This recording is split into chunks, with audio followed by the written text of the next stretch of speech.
تعالوا شوفوا احلى تريكات واحلى شوربه عدس ان شاء الله هنعملها مع دخلة الشتاء كده.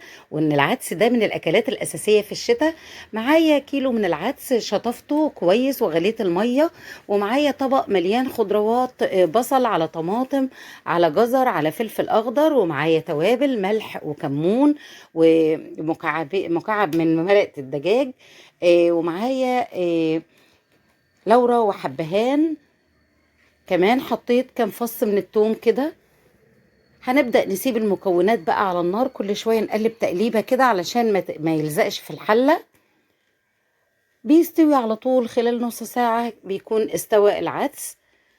بتجيبي الهاند بلندر وهو في مكانه كده وتبدأي تضربيه. خلي بالك من الحلة تيفال او الحلة الجرانيت، ما تخليش الهاند بلندر يجرح فيها من تحت. خليكي عايمة بايدك كده بالهاند بلندر لفوق، ما يلمسش جدار الحلة.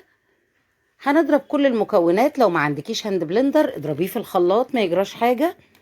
حتة سمنة متسيحة كده على شوية زيت، لازم شوية زيت علشان بيمنع ان السمنة تتحرق. ونحط كوباية من الشعرية او كوباية ونص كمان لو حبيتي تتقليه لحد ما يتحمروا. وتبدأي بقى تجيبي مصفى وتصفي فيها كل مكوناتك.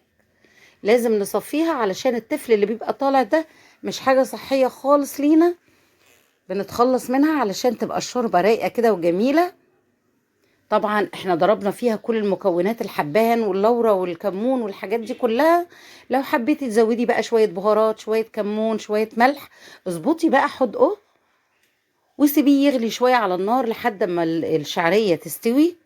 وابدأي اغرفي بقى تشربوه شوربة جنب الأكل، أو تعملوه فتة، أو تحمصي عيش. بنحمص العيش في الزبدة وناكله جنبيه كده بشوية لفت مخللين حلوين من اللي احنا بنعملهم. وهنزلهم لكم على القناة. اعملوا لنا لايك بقى واعملوا لنا متابعة على الحاجات الحلوة دي وعلى التركات الجميلة. شوربة العدس من أحلى وأجمل الشوربة اللي بنشربها في الشتاء. جربوها وتابعونا. شكرا ليكم، والسلام عليكم ورحمة الله وبركاته.